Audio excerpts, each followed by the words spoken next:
আমাদের সাহিত্যের গদ্য সাহিত্যের একটা বিশেষ রূপ।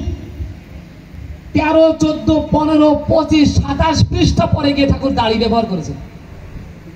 একটা পূর্ণ, আমরা জানি একটা পূর্ণ বাক্যের শেষে দাড়ি হয়। ওই বাণীটা পরিপূর্ণ না পড়া পর্যন্ত ওর ভাব পূর্ণ হয় না। এক নতুন জগৎ সাহিত্যের, জ্ঞানের এক নতুন জগৎ। আর তার কাছে এমন কোনো প্রশ্ন নেই যে প্রশ্নের করে কেউ সমাধান পাননি। ঠাকুরের কাছে অনেক কঠিন প্রশ্ন করছেন, ঠাকুর অত্যন্ত সহজ করে উত্তর দিচ্ছেন, যেন তার কাছে এগুলো জলের মতো, সব জানা। এই কেমন ব্যাপার!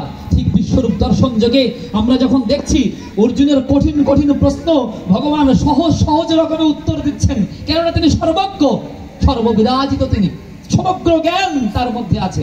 শুধুমাত্র খোঁচা দিয়ে, মৌমাছির চাকে যেমন খোঁচা দিলে কি বের হয়? মধু বের হয়।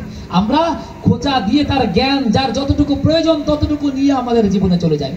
এই ঐশ্বর্য, বীর্য, যশ, শ্রী, জ্ঞান, বৈরাগ্য তার মধ্যে এমন ভাবে প্রতিভাত রয়েছে, তাই তার ভক্ত যখন রাধা ভাবে তাকে কৃষ্ণ রূপে পূজা করে, তখন তার মধ্যে ওই ভাব অটোমেটিক্যালি চলে আসে, ভাগবত জ্ঞান চলে আসে। তার মধ্যে কি হয়?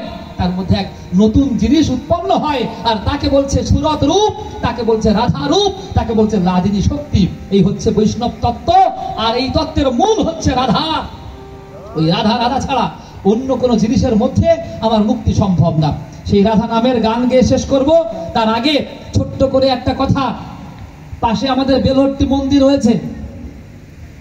এই বেলহট্টি মন্দির হওয়াতে সবাই খুশি না অখুশি? কয়জন খুশি? হাত উঁচু করেন দেখি। বাহ, এবার হাত উঁচু করেন। এই মন্দিরটা যদি ওই রকম হয় তাহলে কজন খুশি হবেন? এই মন্দির হবে কি করে?